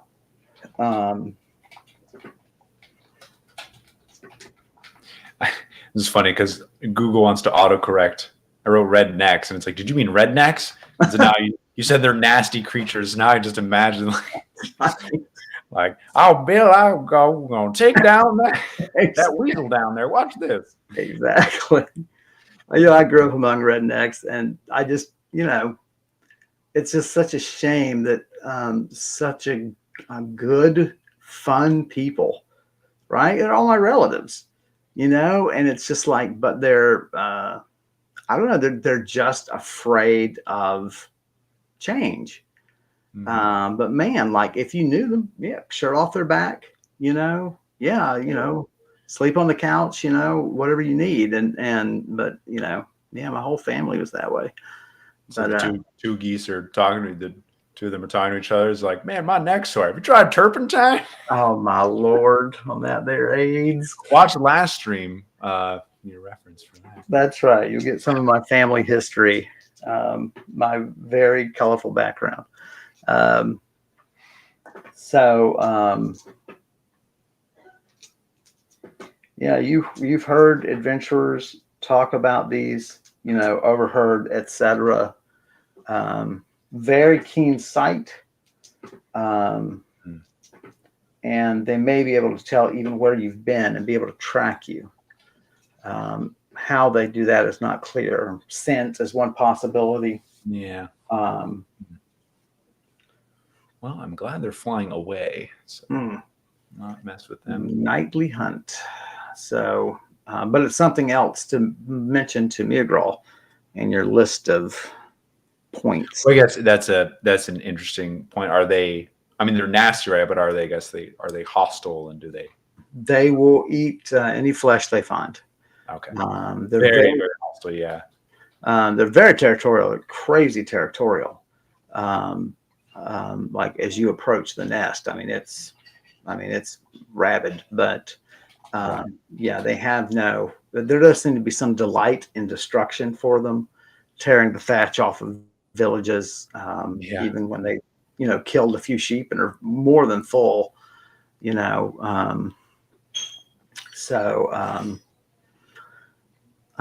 yeah, so a pair of Haral are now confirmed inside the temple, probably the second floor. So, you you want to do anything else? You want to go back to sleep? Yeah. I go back to sleep. All right, roll your 3. We got an 87. We got an 84. And we got a 42. Read 'em and weep. You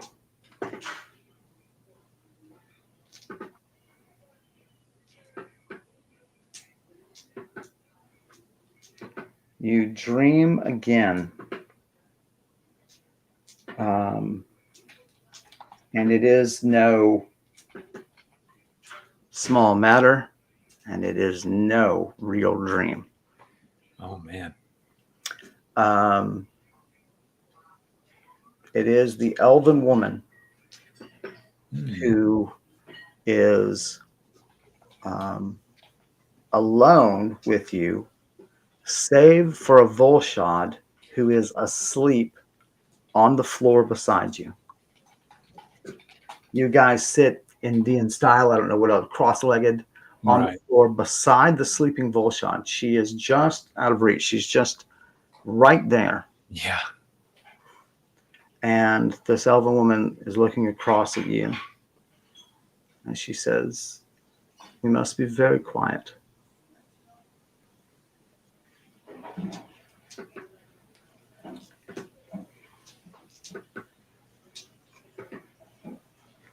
I am her prisoner in spirit. I died long ago. This woman sought my tomb in the very the valley that you are now in. Okay. I was a counselor to kings and noblemen and the wise regarding the significance of their dreams.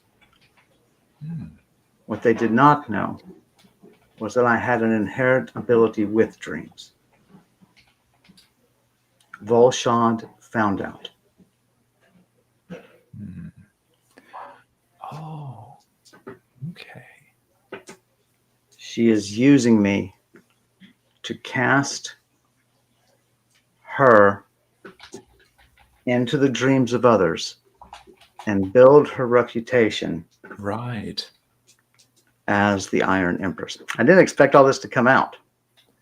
I had thought all this up, as always, months ago. Yeah. Okay. But dream, significance of the dream, 100, double aught, and then 92. Yeah. Okay.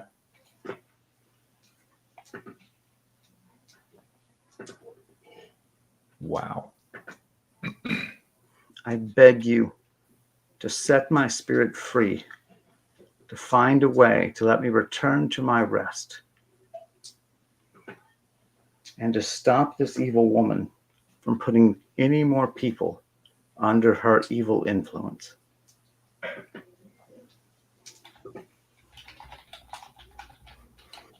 Okay. Roll for me. 28. You're like the crest that she held up. Duh. It's Mia Graw's family crest. Oh my gosh. Yeah, I was gonna say if I could roll to guess that again, but glad I remembered it now. And so she was basically signaling, and she says directly to you now, you cannot give her real information about Mia Graw.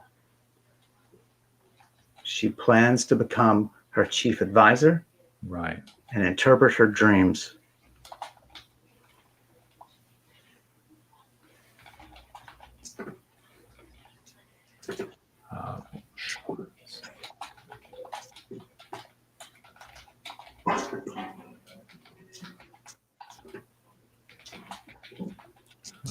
Okay. I guess also just how do I feel about this woman? Obviously, seems like in need of my help, right? I just want to make sure Roll. feel the right way about her. 42. Seems genuine. She does seem genuine. You're a little uneasy about some parts, some elements of her, but you can't tell if that's because she is actually hiding something about her nature, or if you're so eager to learn that you just want more and more and more, because this is the first breakthrough you've had in trying to solve Yes. Why this is going on. happening. Yeah. Okay.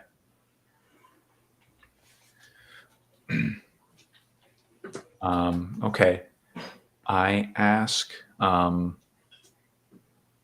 I guess I should ask just how much time do we have to discuss in this space? Will she wake soon or? We are in her dream. Okay. No, so no idea. Yeah. A barking dog could wake her in this tiny hamlet we find ourselves in. I don't know anything of her arts. I have no way of knowing how she pulled me from my tomb. Hmm.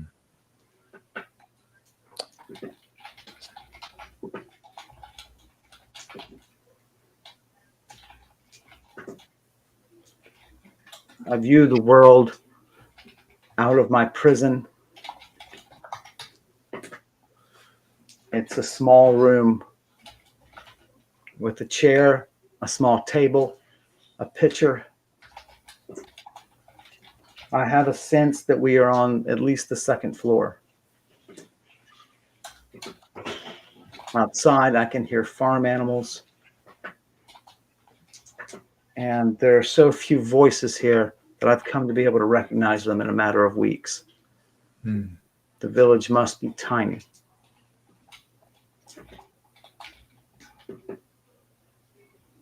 I just need to clarify. So Volshad unearthed her, I guess, literally, and then. She hasn't mentioned her body. She's only mentioned her spirit. Right. Okay. Well, I guess I'll clarify that now. Is so you are your body is in this world, or is it your spirit that's trapped in this place only? My spirit. Oh, I see. Okay.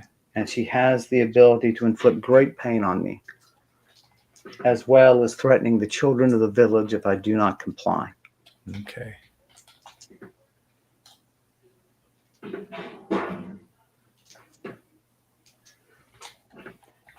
They see her as a priestess. We have been interrupted once or twice.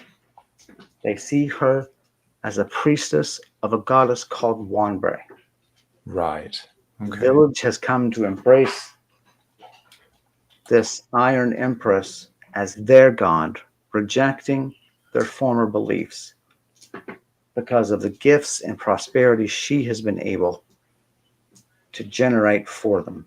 Right.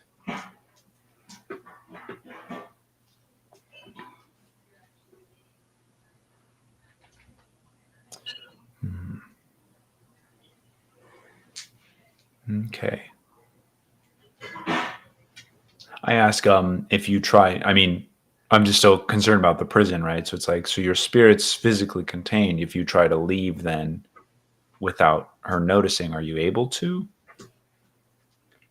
Or are you chained in any way or anchored there? I'm not able to move more than perhaps 2 steps from whatever is holding me, whatever contains me. Okay. She doesn't even have the decency of facing me toward the window.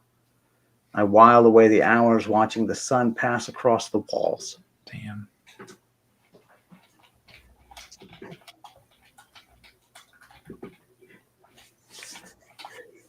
We must have some time before her final plans come to fruition. She has said more than once that Lady Miragral will be the first noble that she will bring under her sway. Mm. So there are no others, unless perhaps they are in another land.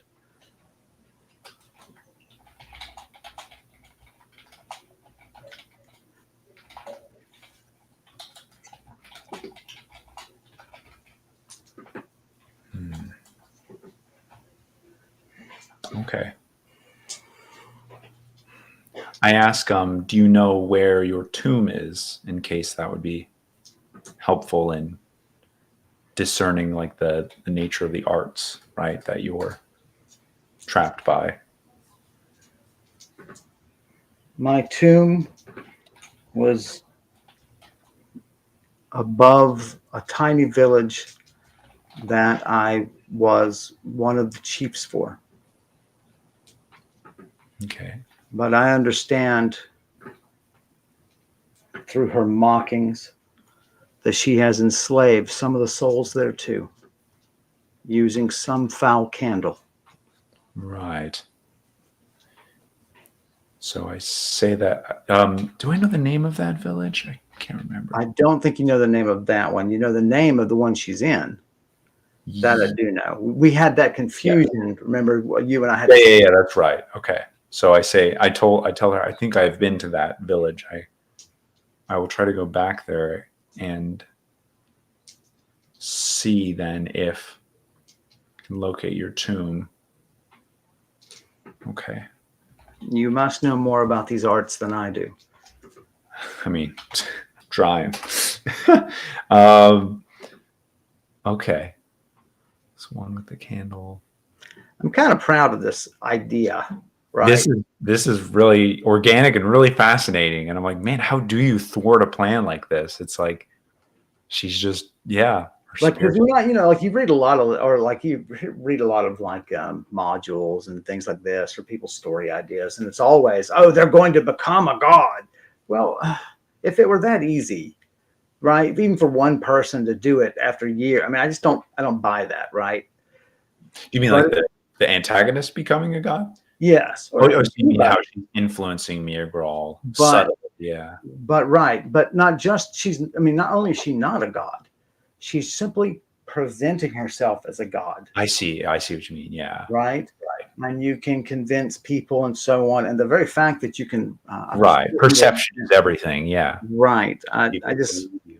I much prefer. I just much prefer this sort of more indirect, and it feels more accomplishable. Than, well, let me see if I can pull out infinite power from something, or no, Right. it's clever and assembled and attainable.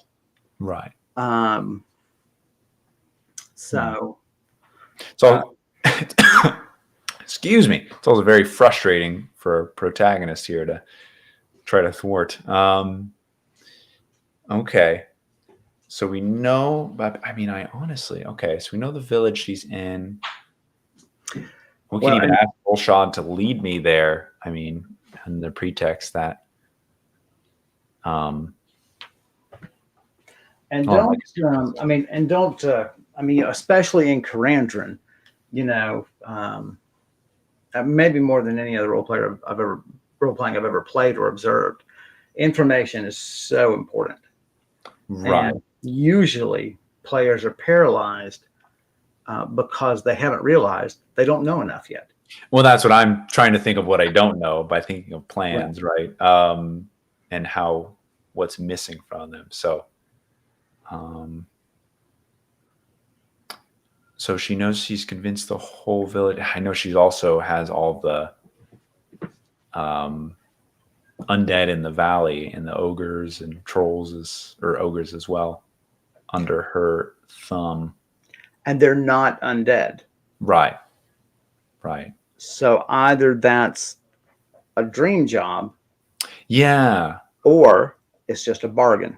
Let me ask this lady. Do I know her name? I guess she's the one. It is way back. Yeah. Well, we'll get that later. We'll ask her if do you know which dreams you've appeared in besides mine? I know I've seen other creatures under the influence, living creatures under the influence of Bolshad. There have been many.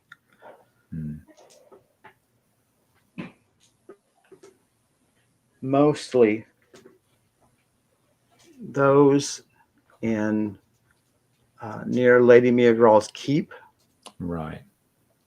There, Volshad had established a cult. Oh my gosh. Okay.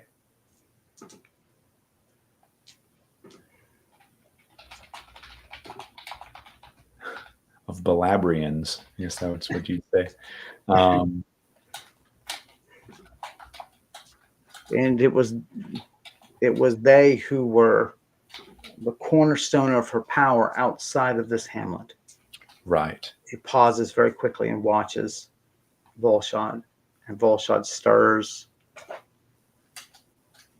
and then settles again.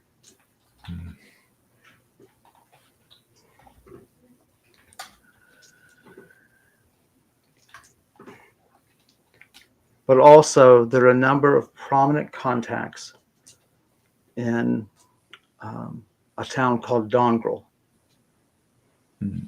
Dongrel. Wait, I always get that name wrong. It's the town where you went and bought. Dorgil. Yeah. I always get that name wrong. That's what I thought. I was like, wait a second. That is the second lord she wishes to bring under her power, but I see. I've only been in contact with 3 people to begin influencing. And like my unwilling labors in Balabry and Dorgal, we have reached out numerous times to prominent, wealthy citizens. There's not yet an organization there. But she has used her other arts to make sure that certain ventures go their way as fulfilling promises, as though by the Iron Empress.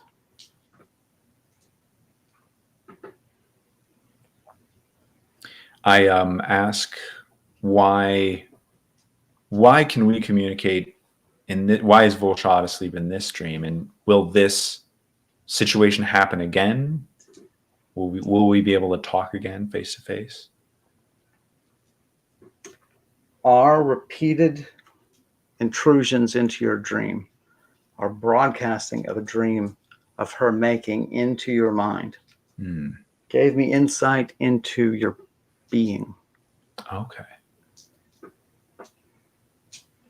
And I have been working on a means of escape now for more than 3 years. Well,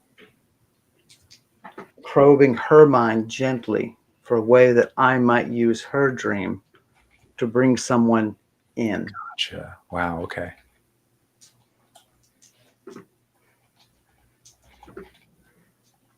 You were the first person that she's had who has a regular residence in the keep. Right. And so we've had repeated contact with you. Right. And it was clear to me, though less to her, that you were unwilling to help her. And I felt most strongly that I owed you an apology for ever allowing her to promise you that she could bring your parents back to life. Yeah. Oh, that sucks. I mean, I knew it was a trick anyway, but it's probably hard to hear that. Well, here's the really shitty thing. What magical arts does Volshad practice? Well, necromancy, yeah. So she could bring your parents back. I mean, yeah. Well, would they be back? Yeah. Necromancy, you're back as a god, right? There's a clear difference. Are you familiar with the story of the monkey's paw? Are you familiar with that at all? No, I mean, I know a monkey's paw, like the phrase, but yeah, that's where it comes from, and that's such a good classic. I forget if it's a play or a short story. Really? Okay. I can't remember, but I mean, you should look it up. And I mean, I really don't want to spoil it for you because the way they end it is so, it's such a light touch. It's so good. And it won't take you any time to read. Oh, awesome. Okay. So I guess there's a chance we could have this conversation again, but we don't know, unless. This is my first attempt. Right. It seems to be going very well. But I can't do it too often. Right. Because we chance her remembering. Right.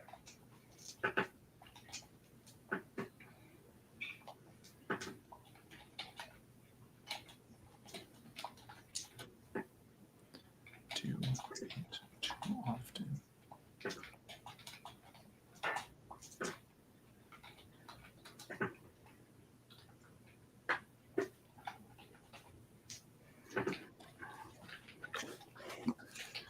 Man, okay. Other questions then. So I think we know the village he's in.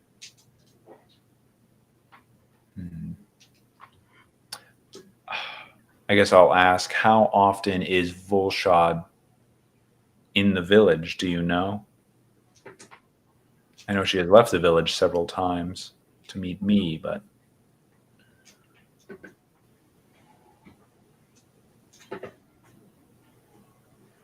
It's very difficult to say. I would say that I have a vantage from my one room, but my vantage is a wall.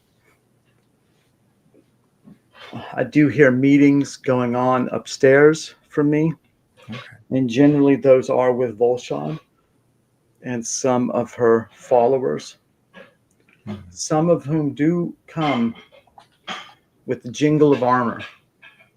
I can't imagine that being any of the natives of such a place as this. Right. She must have hired help.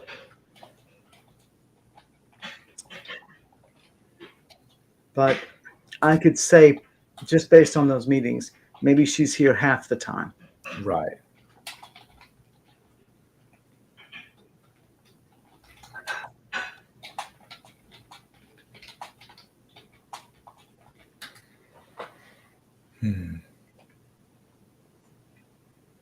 Okay. So that her spirit's trapped.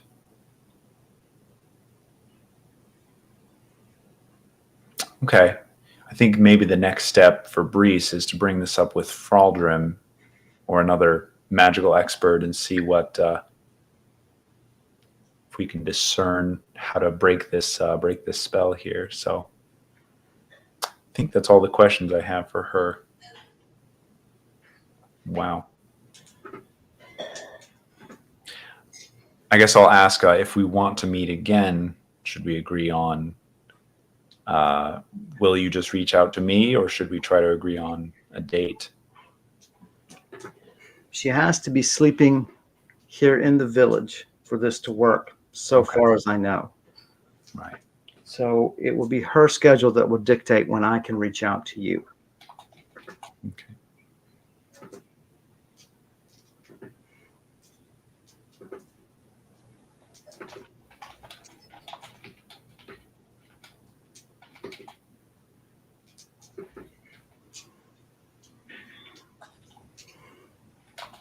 Okay, then we'll just hopefully I will see you again with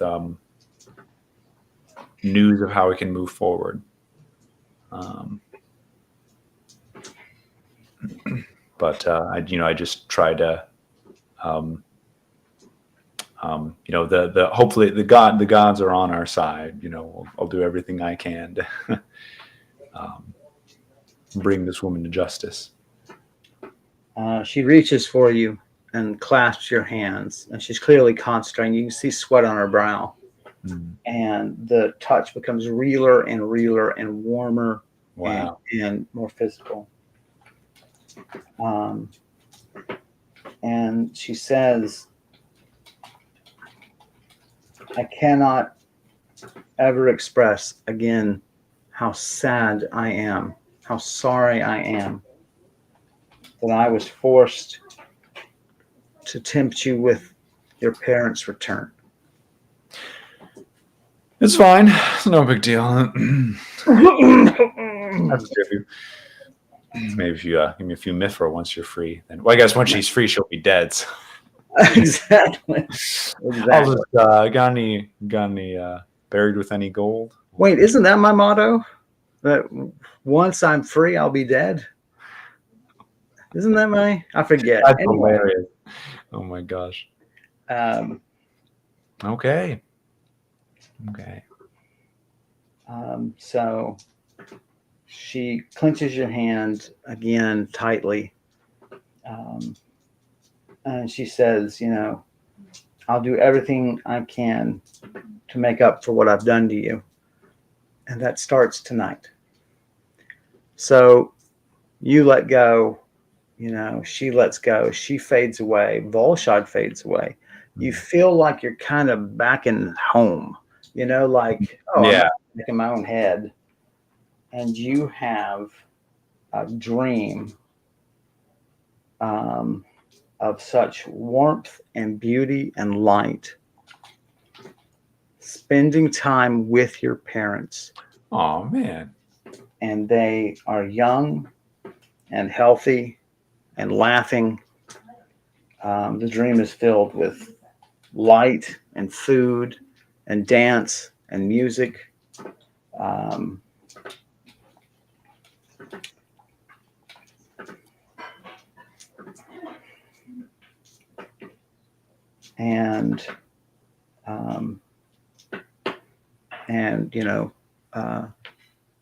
You wake.